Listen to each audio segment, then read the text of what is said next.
भारतीय उत्सवों की बात हो और मेज पर चांदी के वर्क से सजे चाशनी में डूबे गरम गरम गुलाब जामुन न हो, ऐसा मुमकिन ही नहीं है। यह सिर्फ एक मिठाई नहीं, बल्कि उत्तर से दक्षिण और पूर्व से पश्चिम तक फैले भारत के साझा इतिहास की एक मीठी पहचान है। लेकिन क्या आप जानते हैं कि जिसे हम आज अपना राष्ट्रीय मिष्ठान जैसा दर्जा देते हैं, उसकी जड़ें भारत की मिट्टी में नहीं, बल्कि 7 समंदर पार मध्य पूर्व के रेतीले मैदानों में छिपी हैं। इतिहासकारों का मानना है कि गुलाब जामुन का जन्म प्राचीन फारस, आधुनिक ईरान में हुआ था। वहां इसे लुकमत अल कादी के नाम से जाना जाता था, जिसका शाब्दिक अर्थ है काजी का निवाला।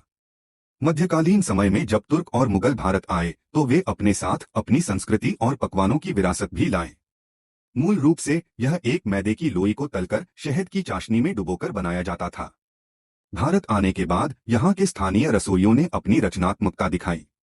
उन्होंने मैदे की जगह खोया, मावा का प्रयोग शुरू किया, जिससे यह मिठाई और भी नरम और मखमली हो गई। इसके नाम की व्युत्पत्ति भी बड़ी दिलचस्प है। फारसी शब्द गुल यानी फूल और आब यानी पानी को मिलाकर बना गुलाब, गुलाब के जल वाली चाशनी और गहरे रंग और गोल आकार के कारण इसे भारतीय फल जामुन से जोड़ा गया। गुलाब जामुन की लोकप्रियता का आलम यह है कि यह महलों के दस्तरख्वान से निकलकर आम आदमी की थाली तक जा पहुंचा। चाहे दीपावली का दीपोत्सव हो, ईद की दावत हो या फिर शादियों में बजती शहनाइयां, गुलाब जामुन के बिना हर जश्न अधूरा सा लगता है। इसकी खासियत इसकी बनावट में है। जैसे ही आप इसे तोड़ते हैं, इसके भीतर बसी मीठी चाशनी की धार आपके स्वाद तंत्रिकाओं को तृप्त कर देती है। समय के साथ इसके कई रूप सामने आए। बंगाल में इसे पंतुआ कहा गया, तो कहीं इसे और गहरा तलकर काला जामुन का नाम दिया गया।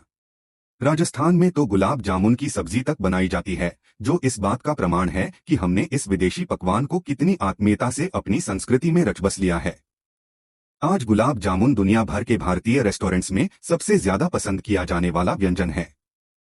यह हमें याद दिलाता है कि स्वाद की कोई सरहद नहीं होती।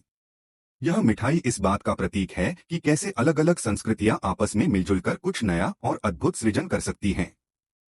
वह छोटी सी सुनहरी गेंद जो चाशनी में तैरती रहती है, वास्तव में हमारे इतिहास की मिठास को समेटे हुए है। अगली बार जब आप एक चम्मच गुलाब जामुन उठाएं, तो याद रखिएगा कि आप सिर्फ एक मिठाई नहीं खा रहे, बल्कि सदियों पुरानी उस यात्रा का आनंद ले रहे हैं जो फारस के रेगिस्तानों से शुरू होकर आपके दिल तक पहुंची है।